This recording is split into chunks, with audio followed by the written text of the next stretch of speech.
शुभारंभ करते सबसे पहले ट्रंप की डील का खेल क्या। देखिए, डील का खेल ऐसे है कि ट्रंप को बोला गया कि एक डील बन रही है, आप रुकिए। सऊदियों ने बोला, कतरियों ने बोला, ट्रंप ने कहा ठीक है भैया हम रुकते हैं।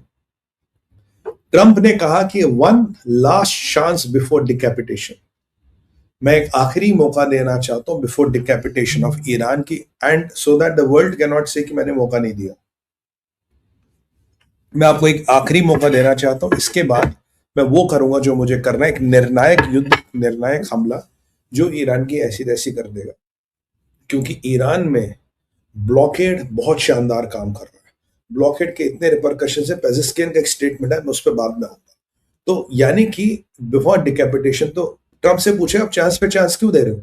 बोला चांस पे चांस मैं इसलिए दे रहा हूं, कल को दुनिया ये ना बताए आपने चांस नहीं दिया। मैंने सारे चांस दिए आपको, जितने आपने चांस मांगे, जितने आपने दिए। अगर उसके बाद भी आप मेरे और मेरी सेना के लिए और मेरे मित्रों के लिए टेंशन का कारक बनोगे तो आपका अंत निश्चित है। तो लास्ट चांस बिफोर डिकैपिटेशन मैं आपको दे रहा हूं, आप डील करिए। ईरान ने एज यूजुअल बोला, नहीं नहीं हम तो कोई डील ही नहीं करना चाहते साहब, हमें तो इंटरेस्टेड ही नहीं है। तो ट्रंप का पारा, अब यहां पारा आसमान पे चढ़ता है। ट्रंप कहता है यार ये लोग झूठे हैं, ये मक्कार हैं, ये एचके हैं, XYZ, दो चार गालियां भी दे दी। बोला कि ये ऐसे लोग हैं, ये बैक करेंगे, प्लीड करेंगे, हमसे बात कर लो, रूम में आके बात करें। बाहर आके गए, हमने तो बात ही नहीं की, हम तो अंदर गिल्ली डंडा खेल रहे थे, हम तो अंदर सांप सीढ़ी का खेल चल रहा था। मतलब ये ऐसे लोग हैं। और ये आपका पता नहीं अपना कौन सा ईगो, कौन सा ब्रवाड़ो बचाने के लिए कहते जी हमने कोई डील नहीं किया, हमने कोई बातचीत नहीं की, हमने ये नहीं किया, हमने वो नहीं किया, स्ट्रेट ऑफ हॉर्मोज क्लोज है, ये भी क्लोज है, न्यूक्लियर पे भी बात नहीं हुई। कह रहा है I am sick and tired of them. अगर आप सिक एंड टायर्ड हो तो मौका क्यों दे रहे हो? I want to give them one last chance. यहां वर्ड आया one last chance before decapitation. इसके बाद मैं नहीं रुकूंगा, इसके बाद इनकी ऐसी तैसी होगी। क्यों? क्योंकि कल दुनिया का जब इतिहास लिखा जाएगा उसमें जरूर लिखेगा कि ट्रंप ने एक आखिरी मौका दिया, फिर मौका दिया, पर ये लोग सुधरे नहीं। इन्होंने क्या किया? इन्होंने सब कुवैत पे अटैक कर दिया। कुवैत पे अल दोहा एयरबेस पे इन्होंने अटैक कर दिया। ज्यादा नहीं, 5-7 ड्रोन चलाए हैं, पर अटैक इन्होंने कर दिया। अल दोहा में एक आध ड्रोन हिट भी हो गया, मतलब जो ड्रोन इधर उधर नहीं जा रहा उसको हिट करने देते हैं। क्योंकि देखिए एक जेन्युइन सी बात है, यूएस में इंटरसेप्टर्स की कमी है, उसको कोई दरकिनार नहीं कर सकता। अल दोहा का उन्होंने हिट कर दिया, बोला अपनी ताकत दिखाने के लिए, चाहे 4-3 ड्रोनों से करे, कर दिया है हिट। और कहीं आज इन्होंने मेजर अटैक नहीं किया। हाँ, स्ट्रेट ऑफ हॉर्मूज में अटैक किया है। ये इंडियन शिप को लेके खबर आ रही है, मैं जो आपको अभी बताने वाला हूं। तो अब फिर जब ये आगे पीछे आगे हाँ किया नहीं किया, फिर ईरान ने कहा जी हमारी कोई डेलीगेशन, हमारी कोई बातचीत, किसी से हम बात ही नहीं कर रहे, हम तो बात ही नहीं कर रहे। पता नहीं ट्रंप और अमेरिकन कौन सी डील की बात करें। ये तो कह रहे हैं ना दुनिया पागल है या फिर मैं दीवाना, ये तो वही वाली बात है जनाब, हम तो बात ही नहीं कर रहे किसी से। तो यहां ट्रंप का पारा और उछल गया, ब्लड प्रेशर सीधा शूट अप। तो ट्रंप ने कहा देखो भैया ऐसा है, कल सुबह स्ट्रेट ऑफ हॉर्मोज खुलेगी, डील और नो डील। डील हुई तो तुम खोलोगे, नहीं हुई तो हम खुलवा देंगे। फिर तुम्हारी ऐसी तैसी करके खुलवाएंगे। अगर तुम्हारी फिर तुम्हारी फौज की ऐसी तैसी होती, तुम्हारे लोग निकल जाते हैं, तो वो हमारी गलती नहीं, क्योंकि हम स्ट्रेट ऑफ हॉर्मोज कल सुबह खोल रहे हैं, मैंने डिक्लेयर कर दिया, या तो तुम खोल लो या हम खोलें। यहां युद्ध में एक नया टर्न आ गया, क्योंकि ट्रंप ने डेडलाइन सेट कर दी। Trump they were all locked and loaded. Israel आप जानते हैं ट्रंप से वैसे नाराज है, कह रहा सर आप तो हमें बार बार जहाजों को ऊपर भेज देते हो हमारे, फिर कहते नहीं नहीं यार अभी डील हो रही है, वापस आओ वापस आओ। Sir it is not good for us, it is not good for our moral, so what we want is a go or no. यहाँ पूरा अरब वर्ल्ड डिवाइडेड है। आपका यूएई कह रहा साहब जाके ठोक दो, काम खत्म कर दो, जो भी होगा देखा जाएगा। मोहम्मद बिन सलमान के टांगे कांप रही, कतर खेल खेल रहा है। और यहाँ आपके इजराइल के सेक्शन में भी 3 खिलाड़ी और भी हैं, उन पर भी बात करने वाली है।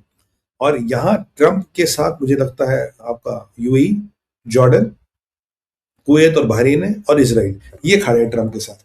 बाकी सब अपना अपना खेल खेल रहे हैं, अपनी अपनी खिचड़ी पका रहे हैं, और इस पूरे प्रोसेस को कहीं ना कहीं स्कटल करने की कोशिश करें, इंक्लूडिंग आपका टट्टू पाकिस्तान। तो अभी तो ये अब ट्रंप का सीधा अगर सुबह तक हॉर्मोज खोली तो होगा। फिर डेवलपमेंट आती है कि भाई ईरान की बात तो ओमान से चल रही है। मैंने कहा यार ओमान कहां से बीच में आ गया? और ओमानी कह रहे जी हमारी बात चल रही है। मैंने कहा अमेरिका के एक और अमेरिका के अलाई ने उसको धक्का दे दिया। क्योंकि ट्रंप की प्रॉब्लम ये है, he is not on allies, he is on sand dunes. जैसे हवा आती है अपना आकार और वकार बदल देते, हवा इस तरफ गई तो यहाँ गए, इस तरफ गए तो वहां गए।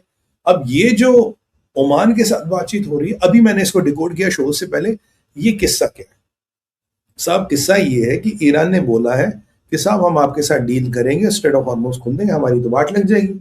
हमें तो लोग जूते निकाल के मारेंगे। अब जानते हैं कि ईरान में एक रेवोल्यूशन जैसी परिस्थिति बन रही है, केवल अस्त्रों शस्त्रों की कमी। अगर वो अस्त्र शस्त्र भी आ गए तो परिस्थितियां कंट्रोल से बाहर जाएंगी। बट यहां अब ओमान को सामने रख के डील कर रहा है अमेरिका। अभी मार्को रूबियो का स्टेटमेंट आया कि ओमान हमारे बिहाफ पे डील कर, यानी कि जो स्ट्रेट ऑफ हॉर्मोस है उसमें जो एंट्री है ये ओमान डिसाइड करेगा एंट्री, और एग्जिट ईरान के साथ कोऑर्डिनेट करेगा। यानी कि जो एंटर करेगा वो निकलेगा, कोई जजिया कोई टैक्स कोई कुछ नहीं हो रहा। आपको याद दिला दे, हूथियों का भी मन था कि भाई रेड सी पी में जजिया लगाए, थोड़ा कम पैसे कमाए, क्योंकि ये जजिया का खेल क्या। अब आप इंटरेस्टेड होंगे सुमित भाई ये बार बार जजिया क्यों आ रहा है। देखिए वॉल स्ट्रीट जर्नल पे एक आर्टिकल आया था, जो पोटेंशियल जजिया का है साल का $40 बिलियन, 36 से 50, 40 का एवरेज पकड़ लो, और $40 बिलियन ही रिजीम की 2 नंबर की इनकम है तेल बेच के। तो अगर मैं दोनों को देखूं तो मेरी 2 नंबर की इनकम डबल हो जाती है भाई। 40 बिलियन तो करीब करीब मैं तेल बेच के, 2 नंबर में तेल बेच के कमा लेता हूँ क्रूड। और अगर 40 बिलियन मेरा स्ट्रेट ऑफ हॉर्मोज से रेवेन्यू आ गया, imagine situation, my income doubles. 2000 crore की दिन की इनकम, अभी 1000 करोड़ करीब, ये 2000 करोड़ की इनकम हो जाती। I am the king of the world, why the hell I should not go for it. तो that is where the problem is. तो इसीलिए ये पागलपन जो आप देख रहे हो हार्मोस को लेके, इस पागलपन में लॉजिक है, इसमें मिलिट्री लॉजिक है। Where they getting their man killed, ये अपने लोग क्यों मरवा रहे, अपनी ऐसी तैसी क्यों करवा रहे? बिकॉज भाई मेरे $40 बिलियन टेबल पे। तो आप अमेरिका ने जो कि कतार, सॉरी, ओमान से आएंगे, आपसे जाएंगे, आपका कोई मतलब नहीं हो, ये नहीं ये आएगा वो आएगा, कोई जजिया इत्यादि नहीं जिया जाएगा। अगर बात नहीं बनती सुबह तक तो हम युद्ध करेंगे। मार्को रूबियो कहते हैं लाइकली डील माइट हैपन। आपका स्कॉट बेसेंट कहता है संभवतः डील होगी। जेडी वेंस पिक्चर से गायब है। और आज ट्रंप ने पीट हेग्सेथ की तारीफ की, इज अ ब्रिलियंट मैन, क्योंकि वो बॉम्बों वाला बंदी, is a man with the bombs, कह रहा उसकी तारीफ की है। और एक व्हाइट हाउस में कुछ सम कमिटी और जो उसकी पीट हेग्सेथ की वाइफ हेड कर रही है। तो पीट हेग्सेथ की वाइफ का पॉलिटिक्स में छोटी सी एंट्री ट्रंप ने करा दी है। That means he is very happy with the man and he is doing a fantastic job Hegseth. तो ये सारी एक व्यवस्था है, ये तैयारी है। कतरियों का ऑप्टिमिज्म है कि डील का मसौदा तैयार किया जा रहा। और मजे की बात है, पाकिस्तान पूरा गायब है। पाकिस्तान ऐसा गायब है जैसे शमशान में कोयल, शमशान में कोयलें नहीं बैठती, तो पूरा गायब है। तो यहां पे पाकिस्तान का रोल कुछ नहीं है, पाकिस्तान को कोई पूछ नहीं रहा। पाकिस्तान बिल्कुल गली का स्वान, सब स्वान समझते ना, गली का स्वान बन के घूम रहा है। तो इसीलिए ये पाकिस्तान की डेवलपमेंट है, ये अमेरिका की डेवलपमेंट। क्या सुमित भाई सुबह तक डील होगी? 99.99% नहीं होगी, मेरा असेसमेंट। क्या सुबह बॉम्बिंग? देखिए बॉम्बिंग के लिए भाई मेरे हिंदी पिक्चर नहीं कि सुबह का मतलब सुबह, कल भी हो सकती, 3 घंटे बाद भी हो सकती, परसों भी। बॉम्बिंग के अलावा कोई विकल्प है नहीं। ये आपके साथ फिर खेल खेल रहे। ये आज का ओमान के साथ डील कर भी ली तो कल को ये ओमान की घंटा सुनेंगे, ये ओमान भी जाके अटैक कर देंगे एक दिन। ये किसी की नहीं सुनते ये अटैक। देखिए एक धारणा क्या है सुमित भाई, देखिए धारणा सिंपल सी है। पाकिस्तान ने एक व्यवस्था बनाई थी, गजवाए हिंद कर लेंगे, इस्लामी बम है, एटम बम चला देंगे, न्यूक्लियर डॉक्ट्रिन। और ये डॉक्ट्रिन करीब 50 साल तक चला। फिर एक लीडर आता है नरेंद्र मोदी। नरेंद्र मोदी ने इनकी वाट लगा दी, 3 बार इनके घर में घुस के इनको तबीयत से फोड़ा, ऐसा फोड़ा कि लाशें गिनते गिनते ये मर गए। नुकसान या पैमाइश अनुमान लगाते लगाते मर गए। और मोदी ऐसे चल रहा है, यहां खड़ा हूं, बताओ क्या। तो ये पाकिस्तान का जो न्यूक्लियर ब्लफ था, ये मोदी ने भ्रम तोड़ दिया। ईरान 50 साल से यही कर रहा है, मिसाइल अटैक, ड्रोन, यहां कर दूंगा वहां कर दूंगा। जैसे कि मैं आपको बताऊं, यूक्रेन को बोलते बोला हमने तो यूक्रेन पे हमले की तैयारी कर ली थी, 3 रॉकेट लगा दी यूक्रेन की तरफ, यूक्रेन ने हमसे माफी मांगी इसलिए हम रुक गए। अब ईरान ने कभी नहीं सोचा था कि मैं अपनी जमीन पे लड़ूंगा पाकिस्तान की तरह। यार फूल देके काम चल रहा तो लड़ने की क्या जरूरत है। तो ईरान ने कभी नहीं सोचा था मैं अपनी जमीन पे लड़ूंगा। सच्चाई ये भी है, जो आपके अमेरिका के पहले 5-6 प्रेसिडेंट थे, इंक्लूडिंग बरकत लिया, बरकत तो खैर इनको बम दिलवाना चाहता हूँ। ये मैं क्लिंटन की बात करूं या मैं बुश की बात करूं, किसी की औकात नहीं थी कि वो जाके ईरान से बड़े, कोई बेड़ा ही नहीं। और जो 4-5 प्रेसिडेंट खदेड़े गए तो ईरान को लगा साहब हमसे क्यों लड़ेगा यार, फूल जारी रखो, फूल की मार्केट ऊपर रखो, हर एक को धमकी दो, 2-4 मिसाइलें टेस्ट करो, वैसे काम हो जाएगा। अब जब इनकी जमीन पे आके अमेरिका ने ठोका, इनकी नानी याद आ गई, यार ये तो हमें ठोक गए। मतलब we never anticipated this was never a part of things. वही पाकिस्तान का जैसे टॉपल हुआ वैसे इनका, और पाकिस्तान ईरान से प्रेरित है, याद रखना। पाकिस्तान का एक एक मुंह ईरान से प्रेरित है। तो वो इनके साथ हो, अब इनको थोड़ा एंटी क्लाइमैक्स हो गया। तो अब ये हम क्या करें? अब मसला जो हम अभी सेक्शन नंबर 2 पे थे, हॉर्मोस पे। अब हॉर्मोस क्यों मसला, मैंने आपको बताया $40 बिलियन का रेवेन्यू। अगर मैंने हॉर्मोस पे कब्जा कर लिया और 40 मिलियन में तेल मेरे बेच के कमाता हूं, तो 40 $80 बिलियन। ईरान का बजट कितना? $56 बिलियन। अगर किसी संस्था को $80 बिलियन 2 नंबर का पैसा मिल रहा हो, कौन सी संस्था वो छोड़ेगी? And how much rich that संस्था will become in 10 years or 12 years? They make a trillion. So they will go all chips in. They will even throw the kitchen sink to protect that sultanate. वही यहां हो रहा। और जो फसाद टूटता है, 50 साल पुराना फसाद टूटा है। डर काम कर रहा था, आज की डेट में डर नहीं काम कर रहा है। अमेरिका कहता कल ठोकूंगा, आज ठोकूंगा। ट्रंप ने इनकी घिग्गी बना दी, ट्रंप ने इनका कुत्ते वाला हाल बना दिया। सुबह ठोकता हूं तुझे, ऐसा करता हूं, आधे घंटे बाद ठोकूंगा। यार जहाज को, अच्छा वापस आओ यार, अभी मैं ठोकेंगे ना यार।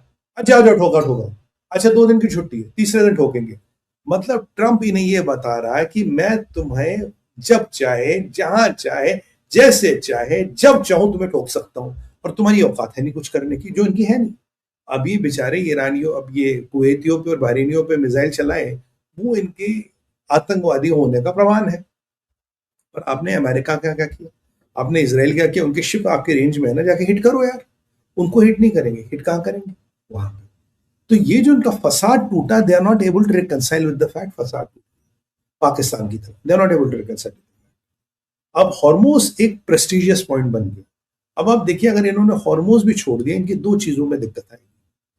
पहली चीज में दिक्कत आएगी, इनका 2 नंबर की जो शैडो फ्लीट है वो इतना काम नहीं कर पाएगी। वो तब तक काम कर पाएगी जब तक अमेरिका चाहेगा। यानी कि $20 बिलियन का जो रेवेन्यू है वो शायद 10 हो जाए, 5 हो जाए।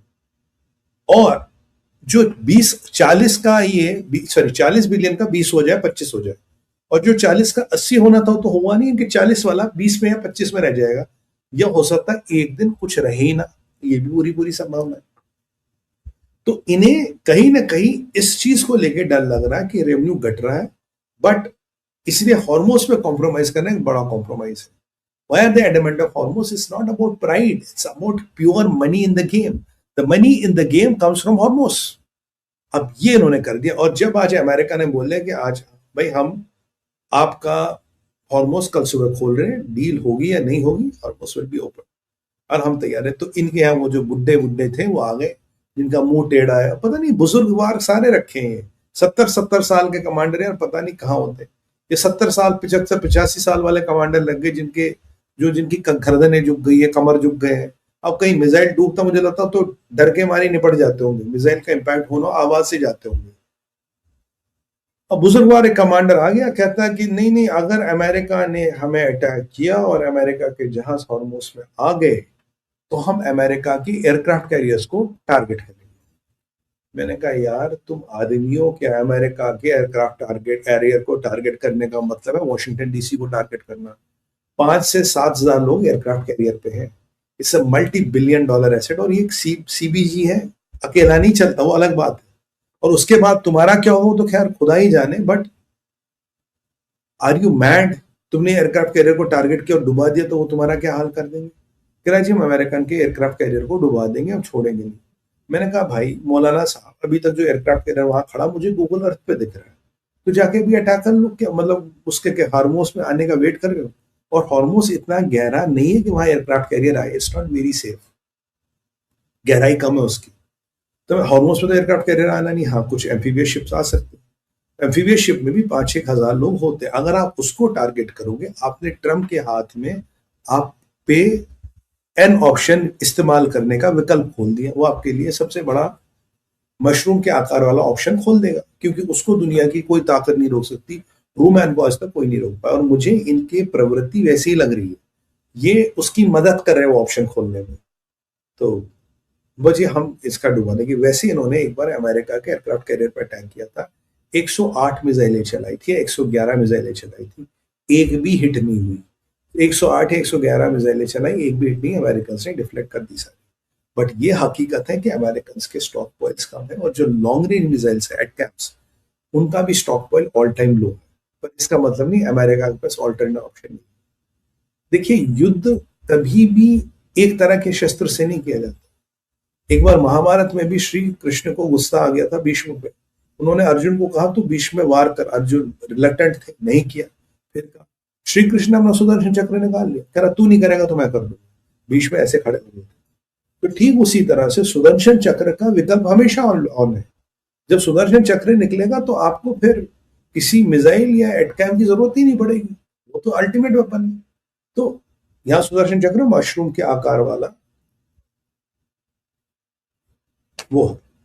तो इसीलिए वो विकल्प कभी भी ऑप्शन, इनको क्या करना चाहिए, इनको अपनी परिस्थितियों को समझ के अपनी व्यवस्थाएं बनानी चाहिए। पर मैं आपको 99% श्योर कह रहा हूं ये व्यवस्थाएं नहीं बना।